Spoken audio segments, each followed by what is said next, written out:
ओम शांति। आज के बाबा के 13 तारीख के महावाक्य हैं। बाबा ने कहा, मीठे बच्चे, मैं तुम बच्चों के लिए हथेली पर बहिश्त लाया हूँ। बाबा ने कहा, मीठे बच्चे, मैं तुम बच्चों के लिए हथेली पर बहिश्त लाया हूँ। बहिश्त का मतलब पता है? बहिश्त माना स्वर्ग, स्वर्ग की राजाई है ना। तो बाबा इस समय संगम युग पर हम बच्चों के लिए स्वर्ग की राजाई लेकर आते हैं। बाबा ने कहा, तुम मुझे याद करो तो स्वर्ग की बादशाही मिल जाएगी। बाबा ने कहा, मीठे बच्चे, मैं तुम बच्चों के लिए हथेली पर बहिश्त लाया हूँ। तुम मुझे याद करो तो स्वर्ग की बादशाही मिल जाएगी। प्रश्न है, बेहद की खुशी किन बच्चों को निरंतर रह सकती है? उत्तर है, जिन्होंने बेहद का संन्यास किया है। बेहद की खुशी किन बच्चों को निरंतर रह सकती है? जिन्होंने बेहद का संन्यास किया है और संग तोड़ एक संग जोड़ा है, वही निरंतर खुशी में रह सकते हैं। क्योंकि होता ये है कि हम देखो कई जगह अपनी बुद्धि को जब फंसा लेते हैं तो क्या होता है कि दूसरे हमारे अनुसार अगर जरा भी ना चलें, कोई हमारी बात ना माने तो मन दुखी हो जाता है। इसलिए बाबा क्या कहते हैं, बच्चे कहीं और अपनी बुद्धि को फंसाओ ही नहीं, कहीं और एक्सपेक्टेशंस ही नहीं रखो। तो जब सारे संबंध एक बाबा से रखेंगे ना तो सारी आशाएं बाबा से पूरी होंगी। फिर और कहीं माना दुखी मन होगा ही नहीं और कहीं से इच्छाएं हमारे मन में आएंगी ही नहीं। इसलिए बाबा ने कहा, जिन बच्चों ने बेहद का संन्यास किया है और संग तोड़ एक संग जोड़ा है, वही निरंतर खुशी में रह सकते हैं। जो फॉलो फादर करते हैं। फॉलो फादर करना पता है? हाँ, फॉलो फादर करना मतलब होता है कि जैसे ब्रह्मा बाबा ने हमेशा क्या किया, खूब सेवाएं की, पुरुषार्थ किया। तो ऐसे बाबा ने कहा, जो बच्चे हमेशा ब्रह्मा बाबा की तरह सेवा करते हैं, पुरुषार्थ करते हैं, तो बाबा ने कहा, जिन बच्चों को सेवा का भी शौक है उनकी खुशी कभी भी गायब नहीं हो सकती। गीत है, छोड़ भी दे आकाश सिंहासन, इस धरती पर आ जा रहे ना। तो ये किसके लिए कहा गया है कि आकाश सिंहासन छोड़ दो? ये शिव बाबा के लिए कहा गया है ना, कि इस समय संगम युग पर क्या करते हैं सब आत्माएं, बाबा को बुलाती है ना कि इस समय इस धरती पर आ जाओ आकाश सिंहासन छोड़ करके। ओम शांति। मीठे मीठे रूहानी बच्चों ने गीत सुना। तो ये किसने कहा? बाप ने बच्चों को कहा कि गीत सुना। भक्ति मार्ग में होता है ना, जैसे गीत कोई भी हम सुनते हैं लेकिन उसका आध्यात्मिक अर्थ नहीं जानते, तो इसलिए इस समय शिव बाबा ने कहा कि बच्चों ने गीत सुना कि जब अति दुख होता है तभी तो बुलाते हैं ना। माना दुनिया में भी मनुष्य देखो, जब सुख होता है बहुत तो मगन हो जाते हैं, है ना। माना इतना फंसे रहते हैं कि भगवान को जरा भी याद ही नहीं करते, और जब दुख होता है तब क्या करते हैं? तब भगवान को बुलाते हैं। तो माना भक्ति में भी याद भी कैसी हो गई है भगवान की? स्वार्थ वाली याद हो गई ना। तो बाबा ने कहा कि जब दुख होता है तब बुलाते हैं। बच्चे तो जानते हैं कि बाप ही सुख धाम व पावन दुनिया रचते हैं अथवा भगवान भगवती का राज्य स्थापन करते हैं। अगर शिव बाबा ना आए तो इस धरती को स्वर्ग कौन बनाए, है ना। कलयुग से सतयुग कौन बनाए? तो बाबा ही आकर के भगवान भगवती का राज्य स्थापन करते हैं। भगवान और भगवती जैसे कि स्वर्ग के मालिक ठहरे। तुम देखते हो ना, लक्ष्मी नारायण कितने धनवान थे, कितनी बड़ी राजधानी थी। सतयुग में क्या था? लक्ष्मी नारायण की कितनी बड़ी राजधानी थी, और उनकी राजधानी में कभी कोई भी उपद्रव होता ही नहीं है। आज देखो मनुष्य कितना धन इकट्ठा करते रहते हैं कि हम बड़े बड़े मकान बनाएंगे, बड़ी बड़ी बिल्डिंग्स बनाएंगे, इतने महंगे महंगे चीजें लाएंगे, लेकिन अचानक से कहीं बाढ़ आती है, भूकंप आता है, सब खत्म, है ना। तो बाबा कहते बच्चे, सतयुग में ऐसे कभी भी कोई उपद्रव नहीं होते हैं। यहाँ तो कितना भी मनुष्य देखो धन इकट्ठा कर ले, लेकिन एक ना एक समय पर क्या होता है, वो धन होते हुए भी वो दुखी रहते हैं, फिर भी उनके जीवन में खुशी नहीं रहती। तो बाप तो बच्चों को वर्षा ही ऐसा देता है तो कितनी खुशी में भी तो रहना चाहिए। बाबा कहते बच्चे तुम स्वर्ग के मालिक बनने वाले हो, तो ये बातें याद करके खुशी रहनी चाहिए। लेकिन बच्चे क्या करते हैं, हाँ, इस कलयुग दुनिया की बातों को ज्यादा सोचते हैं। ये याद ही नहीं रखते कि हम तो अब दुख की दुनिया से निकलने वाले हैं, हम तो अब सतयुग में जाने वाले हैं। तो हमें कैसे रहना चाहिए, खुश रहना चाहिए। परंतु नंबरवार पुरुषार्थ अनुसार तो है ही। फिर भी बाबा कहते हैं देखो मैं एक जैसी मुरली सुनाता हूँ, शिव बाबा सबको एक जैसी पढ़ाई पढ़ाते हैं, लेकिन कोई बच्चे बहुत खुश रहते हैं और कोई बच्चे मुरली सुन के भी माना फिर भी खुश नहीं रहते। कारण क्या है कि उन बातों को अपने मन के अंदर रिवाइज नहीं करते, मंथन नहीं करते। तो बाप तो बच्चों को ही तो वर्षा देते हैं, तो कितना खुशी में रहना चाहिए। परंतु नंबरवार पुरुषार्थ अनुसार है ही। कोई कोई तो पूरा ज्ञान ना उठाने के कारण ना वहां की खुशी में रहते हैं और ना यहाँ की खुशी में रहते हैं। कोई बच्चे होते हैं ना कि ज्ञान में तो चलते रहते हैं लेकिन लगन पक्की नहीं होती, फॉर्मेलिटी के लिए चलते हैं। कई बच्चे तो सेंटर पर भी आते हैं तो सोचते हैं बाबा हमारा ये वाला काम बन जाए ना तो फिर देखना हम रोज मुरली सुनेंगे, है ना, नहीं बनेगा। हाँ। तो माना ज्ञान में भी पूरा नहीं चलते और पूरा भक्ति में भी नहीं चलते, तो ना यहाँ के रहते ना वहां के। तो उनको कहते हैं दोनों जहां से गए। माना कहीं से भी माना एक लगन होकर के तो चलना चाहिए ना, और जब भगवान मिल गया फिर तो भटकने की आवश्यकता ही नहीं है। तो क्योंकि बाप से वर्षा लेते लेते ही गिर पड़ते हैं। माना कई बच्चे चलते चलते ज्ञान में फिर सोचने लग जाते हैं अरे यहाँ तो इतना त्याग करना पड़ता है, यहाँ तो इतने नियम हैं, हमसे तो हो ही नहीं सकता, इतनी बातें होती हैं बाबा हम कितना सहन करें, है ना। तो बस हिम्मत हार जाते हैं। बाबा कहते हैं बच्चे देवी देवता बनना है तो थोड़ी मेहनत तो करनी पड़ेगी ना। थोड़ा सा हम एक कदम बढ़ाएंगे तो 1000 कदम हमें बाबा की मदद मिलेगी, लेकिन अगर हम अपने ही कदम पीछे हटाएंगे तो फिर कैसे मिलेगी। तो दुनिया में ये किसी को भी मालूम ही नहीं है कि भगवान आकर के स्वर्ग स्थापन कर रहे हैं, क्योंकि वह आते ही हैं गुप्त रूप में। कहते हैं ना जरूर भगवान इस समय होना चाहिए क्योंकि सब घोर अंधियारे में है।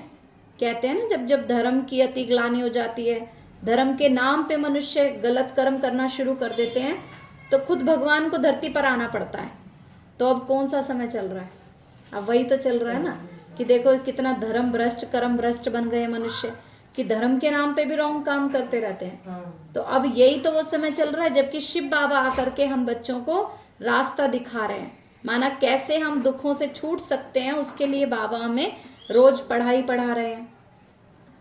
तो कहते भी हैं कि जरूर भगवान आते हैं, गुप्त रूप में आते हैं। तो दुनिया में ये किसी को मालूम ही नहीं है कि भगवान आ करके स्वर्ग स्थापन कर रहे हैं, क्योंकि इस समय सभी घोर अंधियारे में हैं, क्योंकि भगवान को पहचान भी नहीं पाते। कहते हैं ना कोटों में कोई और कोई में भी कोई ही है जो पहचान सकता है परमात्मा को। रात को 12 बजते हैं तो उसको घोर अंधियारा कहा जाता है। रात में घोर अंधियारा और दिन में घोर प्रकाश होता है। तो बच्चे भी जानते हैं कि अब भक्ति मार्ग की रात क्या हो रही है, खत्म होने वाली है ना, पूरी हो रही है, जिसमें कि दुख ही दुख है। आज इस कलयुग में देखो मनुष्य कितना भी भटकते रहे, कितना भी तीर्थों पर भी चले जाते हैं तो भी उनका मन शांति नहीं रहता, क्योंकि जब तक हम अपने मन को भगवान से नहीं जोड़ेंगे, जब तक हम अपने मन के अंदर पॉजिटिव विचार नहीं लाएंगे, तब तक मन शांत नहीं हो सकता। फिर चाहे हम कितना ही मंदिरों में जाते रहें, कितना ही श्लोक रटते रहें, लेकिन अगर हम अपने मन को ज्ञान से भरपूर नहीं करते, बाबा से जोड़ के नहीं रखते, तो मन को शांति का अनुभव नहीं होता है। मनुष्य समझते हैं ना भक्ति के बाद भगवान मिलता है, तो तुम तो जानते हो बाप ही आकर के हम सबकी सदगति करते हैं। अभी तक माया की मत पे चल रहे थे तो कहाँ थे, दुर्गति में थे ना। अब बाबा आकर के क्या करते हैं, सदगति करते हैं। तुम बच्चों में भी तो नंबरवार तो जरूर हैं, कोई का तो खुशी का पारा चढ़ा हुआ रहता है, मेहनत भी खुशी से करते हैं। कोई बच्चों को तो अमृत वेला भी उठना इतना अच्छा लगता है कि अपने आप ही उनकी आंख खुल जाती है बिना किसी मेहनत के। और कोई बच्चे उठते हैं, अलार्म भी लगाते हैं, फिर बैठते हैं, फिर सोचते हैं थके हुए हैं चलो बस सो जाएं, है ना, माना मजबूरी से बैठते हैं। तो फिर क्या कहेंगे, माना प्राप्ति भी पूरी नहीं की ना उन्होंने। इसलिए बाबा क्या कहते हैं, बच्चे अगर बाबा से प्यार है तो जो बाबा कह रहे हैं उसको खुशी से करना चाहिए। जब करेंगे तभी तो हमें शक्तियां भी तो तभी मिलेंगी ना, वरदान भी तो बाबा से तभी मिलेंगे। तो इसलिए बाबा कहते हैं बच्चे तुम बच्चों में भी तो नंबरवार हो जाते हैं ना, इस कारण ही बच्चे क्या हो जाते हैं, आगे पीछे अवस्था हो जाती है कि जो योग में रहते हैं, ज्ञान की धारणा करते हैं तो उनको बहुत खुशी रहती है, और जो सुन करके भूल जाएंगे तो फिर खुशी कहाँ से रहेगी, है ना। इसलिए बाबा कहते हैं बच्चे तो तुम तो जानते हो बाप आकर के हम सबकी सदगति करते हैं। कोई का तो खुशी का पारा चढ़ा हुआ रहता है, मेहनत भी खुशी से करते हैं, सर्विस का भी शौक रहता है, और कोई को जाकर के समझाएं, इसलिए ही तो बाबा प्रदर्शनी और मेले का भी प्रबंध रचते रहते हैं कि औरों को समझाने से खुशी का पारा चढ़ जाए। कई बार होता है ना कि दूसरों को भी बाबा की बातें बताते हैं तो उससे भी क्या होता है, खुशी मिलती है ना। ज्ञान हम दूसरों को भी बताते हैं तो दूसरे को तो देखो रास्ता करे ना करे, लेकिन हमें तो अपने आप में एक खुशी मिलती है ना। खुशी मिलती है हाँ, कि हम सेवा कर रहे हैं ना, कि भगवान का सत्य ज्ञान हम दूसरों को दे रहे हैं। तो दूसरे को भी देखो कहीं ना कहीं थोड़ा सा बीज तो पड़ ही जाता है उनके मन के अंदर, रास्ता तो मिल ही जाता है ना। यहाँ तो जिसके पास धन है वो समझ लेते हैं कि हम स्वर्ग में बैठे हैं, उन्हों के लिए तो ज्ञान उठाना ही मुश्किल है। आजकल देखो मनुष्य के पास थोड़ा सा धन आ जाता है, थोड़ी उनकी पोजीशन ऊंची हो जाती है तो सोचते हैं बस हम तो खुश हैं इतने में। उनको कहो कि भगवान का ज्ञान सुनो तो कहेंगे हमारे पास तो फुर्सत ही नहीं है। और जब अचानक से जीवन में कोई दुख आ जाता है तब कहते हैं भगवान हमारी मदद करो। तो फिर भगवान की याद जब रहती ही नहीं है तो ये तो स्वार्थ वाली याद हो गई ना, कि जब जरूरत पड़ी तो भगवान को याद कर लिया, नहीं जरूरत पड़ी तो अपने आप में ही मगन रहे, है ना। तो बाबा कहते तुम बच्चों में भी तो नंबरवार जरूर है ना। कई बच्चों को तो सेवा का शौक भी रहता है। कई बच्चे जिनके पास धन है वह तो समझ लेते हैं कि हम स्वर्ग में बैठे हैं, तो उन्हों के लिए ज्ञान उठाना ही मुश्किल है। इसलिए ही तो गाया हुआ है कि कोटों में कोई ही इतना समझदार बन बाप के वर्षे का अधिकारी बनते हैं। बाबा कहते हर कोई स्वर्ग में नहीं जा सकता, कोटों में कोई है जो स्वर्ग के वर्षे के अधिकारी बनते हैं। फॉलो फादर भी तो गाया हुआ है ना, तो बाप की श्रीमत पर भी चलना पड़े। बाबा कहते खाली ज्ञान सुन लिया इतना ही काफी नहीं है, लेकिन क्या करना पड़ेगा, बाबा की श्रीमत पर चलना पड़े। जो अच्छी तरह से श्रीमत पर चलते हैं उनको फॉलो फादर करना चाहिए। जैसे यह ब्रह्मा बच्चा अच्छी तरह चल रहा है ना। शिव बाबा ने कहा जैसे ब्रह्मा बाबा देखो कितना ब्रह्मा बाबा के सामने भी विघ्न आए, कितना लोगों ने उनको माना अत्याचार भी किया, विघ्न भी डाले, कुछ कुछ इंसल्ट भी की, कैसे कैसे माना विघ्न आए, लेकिन बाबा ने कभी भी अपने मन को दुखी नहीं किया। बाबा हमेशा यही कहते थे बच्चे इनका पार्ट ही ऐसा है ना। दिल से बाबा ने फिर भी सबको दुआएं दी, चाहे किसी ने कितना भी दुख दिया, कैसा भी व्यवहार किया, लेकिन बाबा ने अपने मन में कभी किसी के लिए वैर भावना नहीं लाए। तो हमेशा अपने पुरुषार्थ को बाबा ने महत्व दिया कि रोजाना अमृत वेला करना है, बच्चों को भी आगे बढ़ाना है, सेवा भी करनी है, ज्ञान भी सुनना है। तो बाबा क्या कहते हैं तुम बच्चों को भी क्या करना चाहिए, ब्रह्मा बाबा के कदम पर कदम रखने चाहिए। तो लौकिक बच्चे राय पर नहीं चले तो कहा तुम अपनी राह ले लो। माना ब्रह्मा बाबा ने तो लौकिक बच्चों को भी कोई फोर्स नहीं किया, क्योंकि बाबा ने कहा जैसा जिसका पार्ट है वैसे चलेंगे। रावण की मत पर चलने वाले और राम की मत पर चलने वाले इकट्ठा नहीं रह सकते, है ना, क्योंकि सबका अपना अपना पार्ट होता है ना। तो तुम बच्चे तो समझते हो कि भारत में ही आदि सनातन देवी देवता धर्म था, वह 84 जन्म ले पतित बने हैं, तभी तो पुकारते हैं कि हे पतित पावन आओ। क्योंकि दुखी हो गए हैं ना इस समय मनुष्य, इसलिए कहते हैं हमें इन दुखों से छुड़ाओ। और दुखों से कब छूट सकते हैं? हाँ, जब बाबा कहते हैं सारी अपनी बुराइयां छोड़ेंगे, पूरा पवित्र बनेंगे।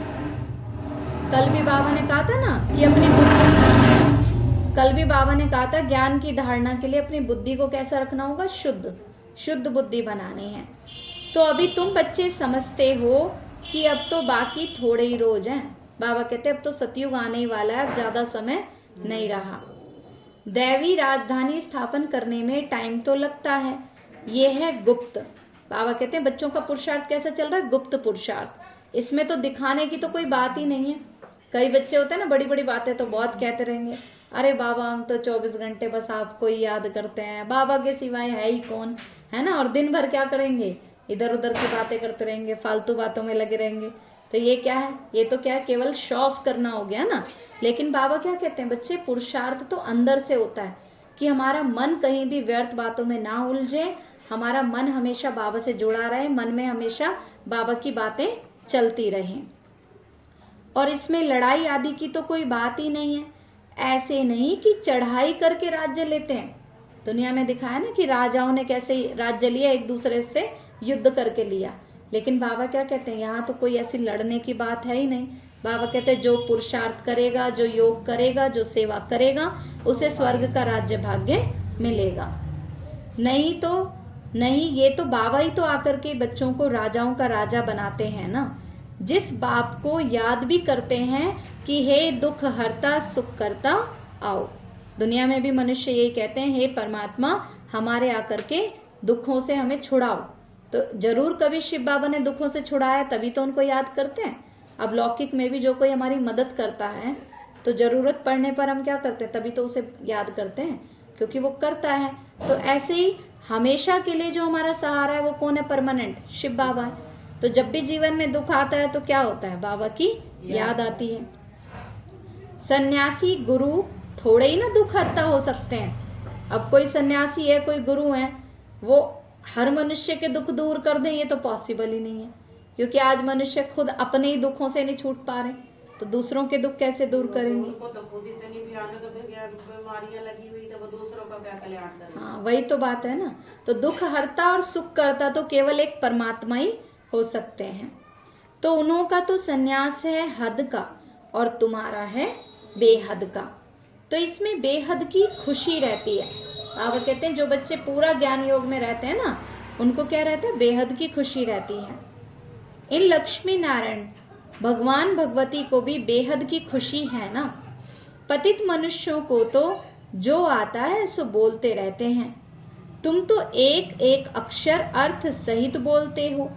नई दुनिया में तो है ही एक धर्म, उनकी कोई से भी भेंट नहीं की जाती है। पुरानी दुनिया में भेंट की जाती है, क्योंकि सतयुग में तो कोई धर्म के नाम पर झगड़ा होता ही नहीं है। वहां तो एक धर्म, एक भाषा, एक मत, एक राज्य होता है। और कलयुग में तो मनुष्य क्या करते हैं, धर्म के नाम पर, जाति के नाम पर ही आपस में लड़ाई झगड़ा करते रहते हैं। उनको ये पता ही नहीं है कि हम सब एक भगवान के संतान हैं। तो ये धर्म और जाति तो कुछ भगवान ने तो नहीं बनाए ना, ये तो इंसानों ने ही बांट दिए। तो बाबा कहते बच्चे पुरानी दुनिया में भेंट की जाती है, एक दूसरे से माना कंपैरिजन करते रहते हैं। नई दुनिया में ये पता ही नहीं रहता कि पुरानी दुनिया में क्या होगा। सतयुग में जब हम रहते हैं तो हमें थोड़े ना याद रहता है कि अब हम ऐसे कलयुग में भी जाने वाले हैं। अगर सतयुग में ये याद रहे तो फिर तो खुशी गायब हो जाए, है ना। खुशी गायब। वहां तो सब कुछ भूल जाता है। जब हम सतयुग में होंगे तो हमें याद नहीं रहेगा कि हम ऐसे रोज मुरली सुनने जाते थे, ऐसे शिव बाबा हमें पढ़ाते थे। वहां तो सब कुछ भूल जाएंगे। तो यहाँ तो तुमको सब कुछ बताया जाता है कि नई दुनिया की स्थापना कब होगी और पुरानी दुनिया विनाश कब होगी। तुमको तो सब नॉलेज है ना। अब तुमको बाप मिला है स्वर्ग की स्थापना करने वाला, तो उनसे अच्छी तरह से वर्षा लेना चाहिए। कहते हैं जब भगवान देने के लिए सब कुछ तैयार है तो हमें भी तो लेने के लिए पुरुषार्थ करना चाहिए ना। अब ऐसे ही तो मिल नहीं सकता, थोड़ा तो मेहनत करनी पड़ेगी। कहते हैं ना शेरनी का दूध तो सोने के बर्तन में ठहरता है। तो ऐसे भगवान का जो ज्ञान है वो हमारे अंदर कब ठहरेगा, जब हमारे मन से व्यर्थ के विचार निकल जाएंगे। तो वर्षा भी उन्हों को ही तो मिलता है ना जिन्होंने कल्प पहले अच्छी तरह से पुरुषार्थ किया था। तो अब तुमको बाप मिला है स्वर्ग की राजधानी स्थापन करने वाला। तो बच्चे भी नंबरवार हैं। ये दुनिया तो है ही कांटों की दुनिया। पहले नंबर का कांटा है जो सब में है ही। इस समय हर किसी को देखो तो हर किसी के अंदर क्या, देह अभिमान, काम विकार, हर कोई एक दूसरे से क्या रख रहे हैं, कामनाएं रख रहे हैं। अब घर में भी देखो माता पिता बच्चों से कामनाएं रखते हैं कि बच्चे हमारे लिए ये करें वो करें, बच्चे माता पिता से रखते हैं, है ना। बहन भाई आपस में एक दूसरे से रखते हैं, और जहां हमारी कोई इच्छा पूरी नहीं होती वहीं क्या होता है, आपस में मतभेद हो जाता है। इसलिए बाबा क्या कहते हैं, बच्चे ये कामनाएं, ये काम विकार, यही सबसे बड़ा दुख देने वाला विकार है ना। आजकल मनुष्य सारा दिन क्या देह अभिमान में रहते हैं ना, दैहिक आकर्षण में फंसे रहते हैं। तो पुरानी दुनिया तो छी और नई दुनिया अच्छी होती है। स्वर्ग किसको कहा जाता है ये भी किसी को पता ही नहीं है। ऐसे ही कह देते हैं कि फलाना स्वर्गवासी हुआ। स्वर्ग है कहाँ जो स्वर्गवासी हुआ? तुम तो जानते हो स्वर्ग भी इस भारत में ही तो था ना, नर्क भी भारत में ही है। कहते हैं ना स्वर्ग नर्क सब यहीं पर ही होता है, लेकिन एक साथ नहीं होते, अलग अलग समय पर होते हैं। जैसे सुबह अपने समय पर होती है, रात अपने समय पर होती है ना, तो ऐसे स्वर्ग और नर्क अपने अपने समय पर होता है। नर्क भी भारत में ही है। तो ये अक्षर भी वो लोग पकड़ के कहते हैं कि स्वर्ग नर्क यहीं पर ही है। जिनको बहुत धन है तो समझ लेते हैं हम स्वर्ग में है। लेकिन आजकल देखो किसी से भी कोई कितना भी लखपति करोड़पति है, उनसे पूछो कि तुम पूरी तरह से खुश हो, वो सबसे ज्यादा वो सबसे ज्यादा टेंशन में रहते हैं, सबसे ज्यादा टेंशन में हो हाँ, कोई ना कोई प्रकार से। किसी को तन का सुख है तो मन का नहीं है, मन का है तो धन का नहीं है, धन का है तो जन का नहीं है, कोई ना कोई प्रकार से दुखी रहते हैं। तो ऐसे है ही नहीं कि कोई परमानेंट कहे कि हम तो बस सुखी सुख देख रहे हैं, है ना। भारत तो नया था तो सतयुग था, जिसको स्वर्ग कहा जाता है। अभी तो पतित दुनिया नर्क है। दुनिया तो एक ही है ना। नई दुनिया में लक्ष्मी नारायण का राज्य था, और पुरानी दुनिया में नई दुनिया में तो लक्ष्मी नारायण का राज्य था, पुरानी दुनिया में रावण का राज्य है। भगवानुवाच, मैं तुमको 84 जन्मों का राज बताता हूँ। इस राज योग से तुम राजाओं के भी राजा, स्वर्ग के मालिक बन जाते हो। बाबा कहते जितना तुम राजयोग का अभ्यास करते हो, राजयोग क्या है कि हम अपनी कर्म इंद्रियों के ऊपर राज्य करना सीख जाते हैं, हम अपने मन को कंट्रोल में करना सीख जाते हैं, मन को बाबा से जोड़ लेते हैं। तो जो बच्चे राजयोग का अभ्यास करेंगे वही क्या बनते हैं, राजाओं के राजा। तो अब नर्क का तो जरूर विनाश होना ही चाहिए। शास्त्रों में तो कृष्ण का नाम डाल लड़ाई आदि दिखा दी। पांडवों की कोई सेना तो है नहीं। आजकल तो कन्याओं और माताओं की भी पलटन बनाए, उनको को भी बंदूक आदि चलाना सिखाते रहते हैं। आजकल करते हैं ना सेल्फ डिफेंस के लिए। देखो आज के समय में इंसान इतना असुरक्षित हो गया है ना कि इंसान को इंसान से डर लगने लगा है। वही समय है ना कि आज इंसान ही कितना आसुरी कर्म करने लग गया है। तो इसलिए बाबा कहते हैं ये समय ही कैसा चल रहा है, घोर कलयुग का समय जिसको कहा जाता है, कि दुनिया ही बिल्कुल नरक बन गई है और मनुष्य की बुद्धि बिल्कुल आसुरी बुद्धि हो गई है। तो अब ऐसी दुनिया ज्यादा समय तो चलेगी नहीं ना। बाबा कहते हैं इसका तो विनाश होना निश्चित है। कहते हैं जब कोई चीज की अति हो जाती है ना तो उसका अंत होना भी निश्चित हो जाता है। तो यहाँ तुम्हारे हाथ में तो बंदूक आदि कुछ भी नहीं है। उनको क्या मालूम कि ये शिव शक्ति सेना है। बाबा ने हम बच्चों को क्या बनाया, शिव शक्ति, है ना। हमारे साथ हमेशा कौन कंबाइंड है, शिव बाबा कंबाइंड है, हम अकेले थोड़े ना है। आज दिन मेरे साथ चमत्कार ही हुआ। आज मैं लेट हो गई घर पे।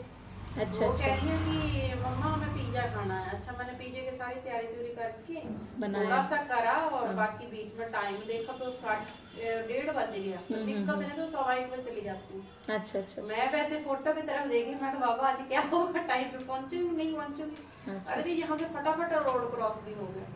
ऑटो से बैठे, वो अंकल कह रहे आपको बेटा किस तरफ जाना है। मैंने कहा अंकल मुझे बच्चों को स्कूल आती, उन्होंने मुझे वहीं पे छोड़ दिया। अच्छा अरे बाबा हाँ ये तो है। देखो जब हम दिल से बाबा को याद करते हैं ना तो बाबा हर छोटे से छोटे कार्य में भी हमारी मदद करते हैं। हमें लगता है कि पता नहीं बाबा सुनेंगे या नहीं सुनेंगे, नहीं, हम लेकिन तो जाके भगवान याद करते, हाँ बाबा मेरी तो जरूर सुनते हैं। हाँ ये तो मैं है। तो खुद आज इतनी मतलब कि हुई, मैं क्या देखो नहीं तो रोड क्रॉस वहाँ पे भी दी साथ ही रोड क्रॉस करने वहाँ पे कितना टाइम लगता है। वो अंकल मुझसे कुछ पूछे बेटा आपको किस तरफ जाना। मैं तो शायद वो बाबा ही ने किसी शक्ति में भेजा हो, उन्होंने सच में वहीं पे मुझे छोड़ दिया। हाँ कह रहे बेटा मैं उसी तरफ जा रहा हूँ और लिए भी सिर्फ 10 रुपए। अच्छा अरे वाह। हाँ ये तो है। तो बाबा कहते हैं बच्चे उनको क्या मालूम ये शिव शक्ति सेना कौन है। शिव बाबा तो कभी हिंसा नहीं करा सकते, लड़ाई की तो कोई बात ही नहीं है। तुम जानते हो कि ये शिव बाबा की रूहानी सेना है। नहीं, आपने वो बहुत अच्छा काम किया जो आपने मुझे फोटो दी है ना। अब हम क्लिनिक में पहले बाबा को देख के निकलते थे, सामने मैंने लगा दिया। हाँ ये तो वो तो है ही, अच्छे लगता है। देखो कहीं हम कुछ काम करने शुरू कर रहे हो, कहीं जा रहे हैं, तब भी सामने तब भी बाबा के सामने। बाबा हमें तो आपने दे दिया, जो संसार में बैठा हो वो भी दो। सही बात है, हाँ ये तो है। तो बाबा ने कहा तुम जानते हो ये शिव बाबा की रूहानी सेना है।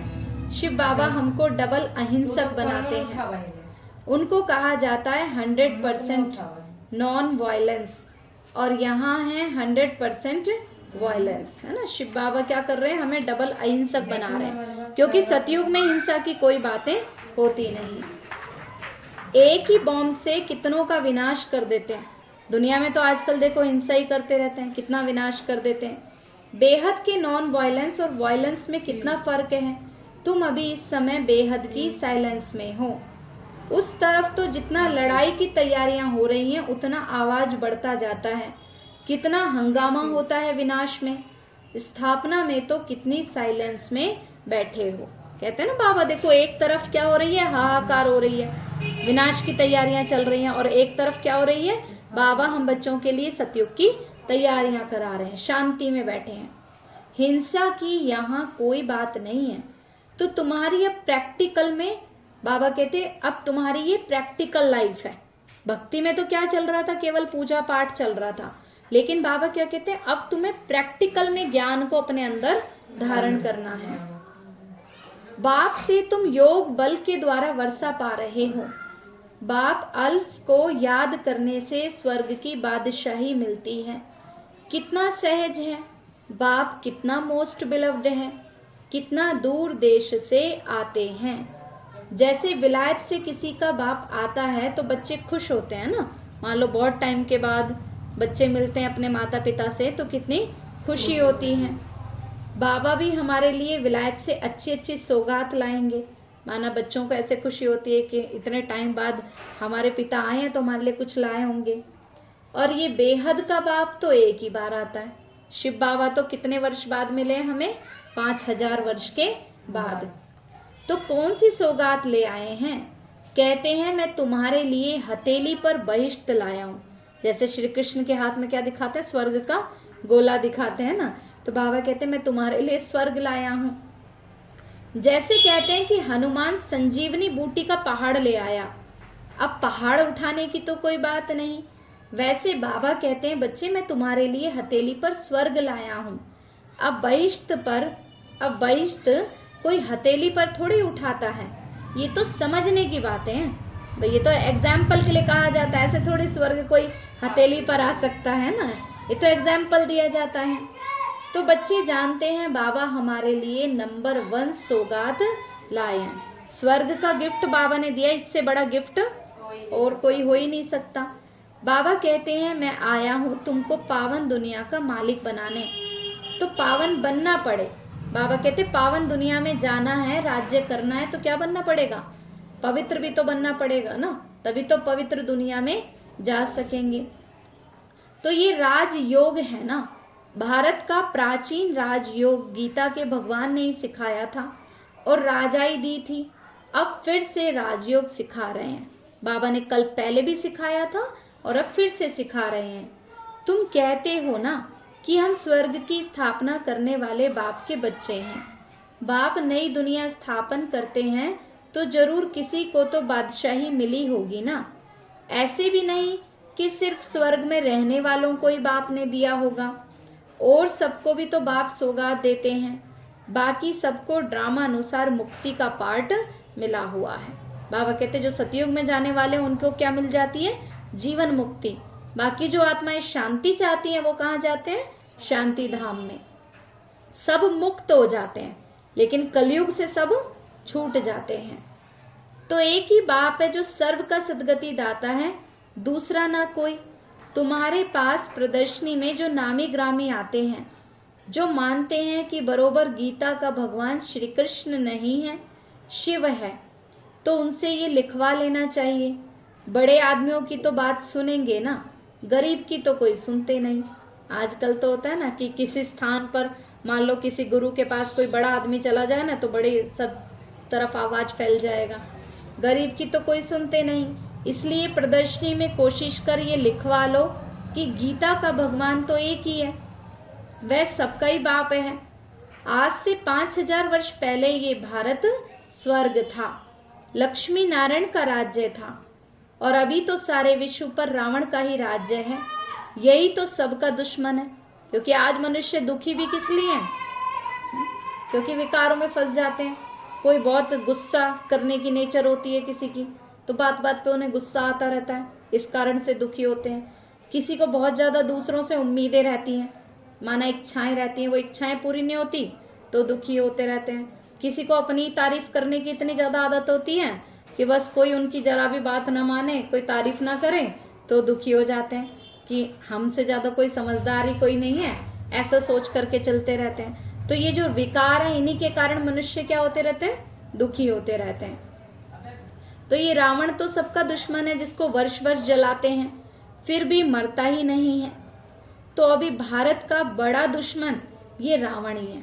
इसलिए बाबा कहते कोई तुम्हें अगर उल्टा बोलते भी है ना तो यही सोचना चाहिए, ये नहीं बोल रहे, इनसे कौन बुलवा रहे हैं? रावण ही तो है ना, माया ही तो है ना।